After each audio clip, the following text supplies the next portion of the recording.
Olá, oitavo ano, como vocês estão? Espero que todos estejam bem.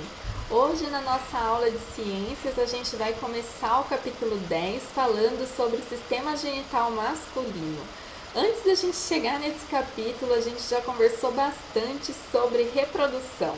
A gente viu a reprodução assexuada e também a reprodução sexuada, com todas as suas características, semelhanças e diferenças, perpetuação da espécie. A gente viu as características da reprodução sexuada, a fecundação, o desenvolvimento, os tipos de desenvolvimento, tipos de fecundação. A gente viu tipos de gametas, a gente viu as classificações das espécies quanto ao sexo, a gente viu rituais de acasalamento, a gente viu tipos de fecundação, como ocorre a fecundação nos vegetais também. A gente viu muitas coisas até finalmente chegar nos seres humanos. E quando a gente fala do desenvolvimento dos seres humanos, nós sabemos que o nosso corpo passa por uma série de transformações na fase da puberdade que vão favorecer então a capacidade reprodutiva da nossa espécie. Tudo isso que acontece durante a puberdade são transformações que vão preparar então o nosso corpo para a fase adulta, que é a fase onde o nosso corpo está pronto para que ocorra a reprodução. E durante a fase da puberdade vão ocorrer então mudanças físicas, mas também mudanças comportamentais.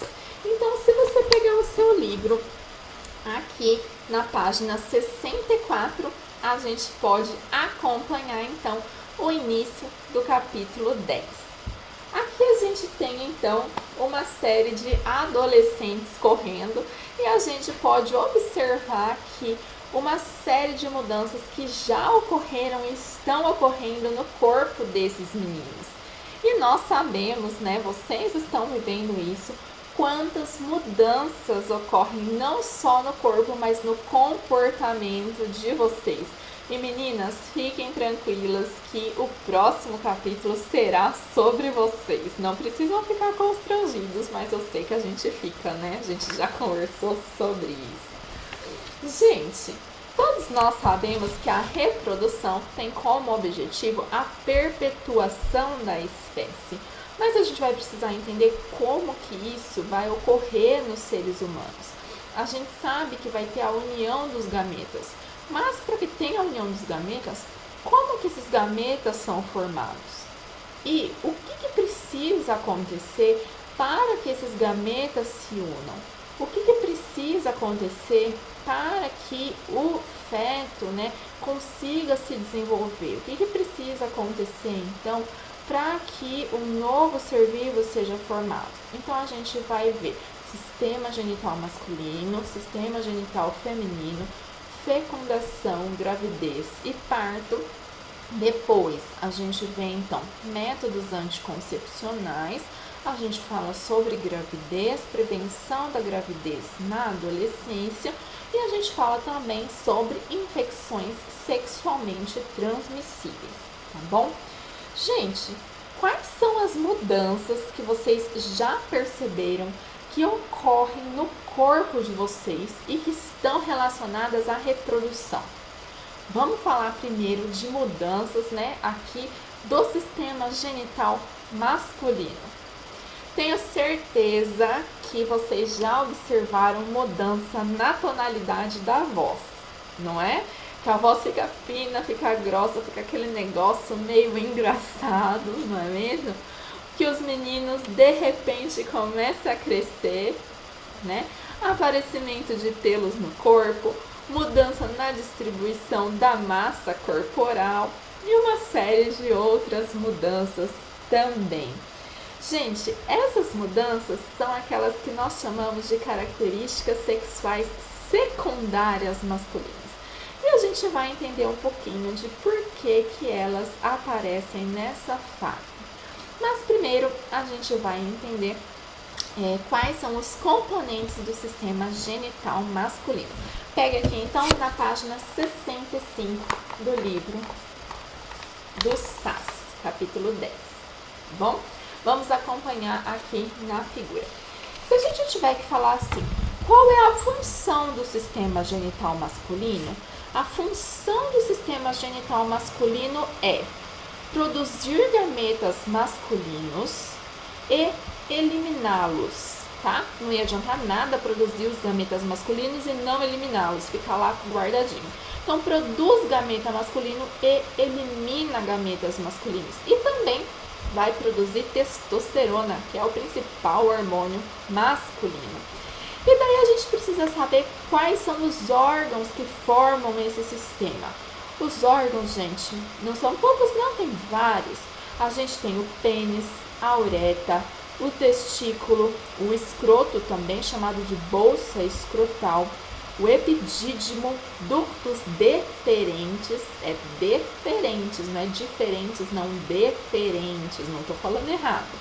A próstata, já conhecida de alguns, glândulas seminais e glândulas bulbouretrais. Vamos entender onde é que está todo esse povo aí, né? Porque você fala, gente, como assim? Quanta coisa, nem sabia que tinha tudo isso lá dentro da gente. Então, peço que vocês olhem no livro de vocês também, para que vocês possam entender melhor. Vou aproximar aqui a figura, hein? Então, olha aqui. Aqui é uma pessoa de lado, né? A gente está observando internamente.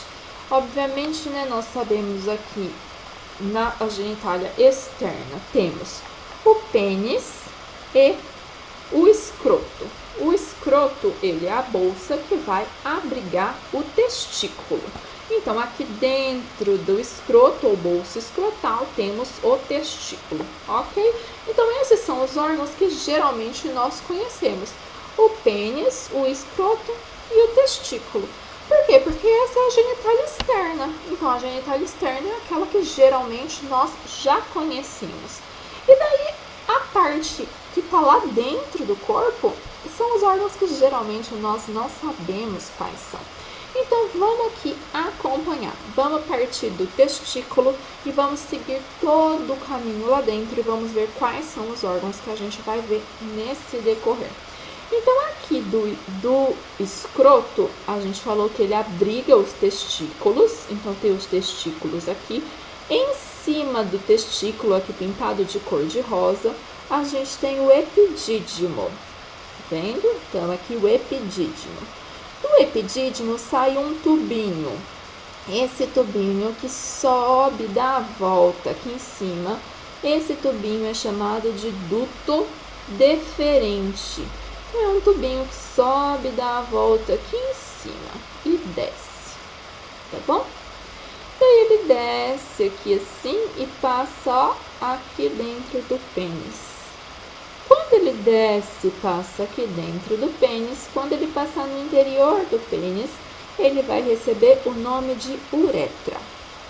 Só que quando ele faz todo esse caminho, ele vai encontrar algumas coisas no meio do caminho, algumas glândulas que vão soltar secreções dentro desse tubo no meio do caminho. O que são essas coisas que vão soltar secreções no meio do caminho? Então, vamos ver. A primeira coisa que ele encontra aqui, ó, é a glândula seminal. E a segunda, a gente vai ter aqui, ó, envolvendo ele, a próstata. Então, a glândula seminal tá meia roxa e a próstata aqui amarela. E logo aqui embaixo, bem pequenininha, a glândula bulbouretral. Tá bom?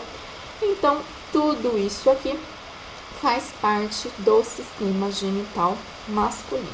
E quando ele passa aqui dentro do pênis, então, ele é chamado de uretra. Como lógico, né, o homem tem 2 testículos, então vai ter 2 ductos deferentes. E quando ele chegar aqui na região da próstata, os 2 ductos se unem em um só. E daí, então, vai ser só uma uretra, que passa no interior do pênis, ok? Vamos tentar entender agora, olhando de frente, né? Porque esse moço tá de lado, agora o moço tá de frente. Vamos ver, ó. Então, aqui temos os 2 testículos, que tá dentro do escroto, aquele desenho um fora, né? Pra gente conseguir entender, ó. do escroto, tem o testículo aqui dentro, aqui tá de amarelinho o epidídimo, né? Daí sobe o ducto deferente, ó, um de cada lado, e eles se juntam, ok? Então, no meio do caminho, eles encontram a vesícula seminal e a próstata, tá vendo? E daí, ó, os ductos deferentes se juntaram. Quando eles se juntam e passam dentro do pênis, é chamado de uretra.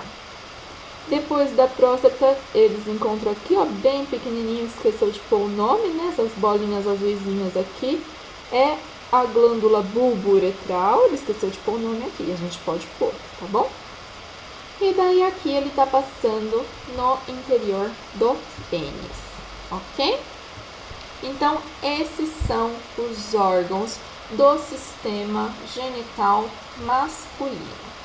Gente, o pênis, ele é constituído por tecidos que vão envolver e proteger a uretra. E esses tecidos que estão desenhados aqui, quando há o estímulo sexual, esses tecidos, eles vão se encher de sangue, tá bom? E por ficar cheio de sangue, é que o homem vai ter a ereção. E daí, quando o homem tem a ereção, é que este órgão vai favorecer a cópula. E por que favorece a cópula?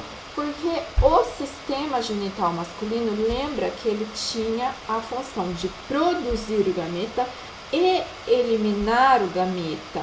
Então, ele precisa estar ereto para eliminar o gameta no interior do sistema genital feminino. Então, ele tem essa função.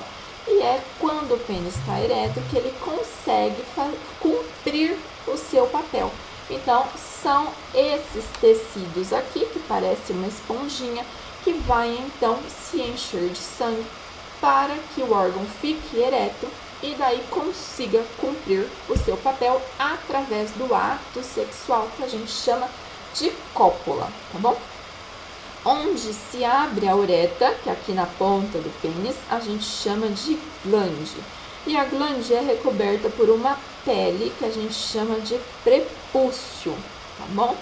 Quando o prepúcio, ele não tem uma boa abertura, né? Essa pele não tem uma boa abertura, a gente chama esse problema de fimose, que é quando essa pele aqui não consegue expor a glande e daí pode ter então uma abertura insuficiente do prepúcio, pode causar algumas infecções bacterianas e daí precisa então fazer uma microcirurgia para que consiga expor essa glande, para que possa fazer uma higiene adequada, tá bom? Mas é uma cirurgia que é para ser simples.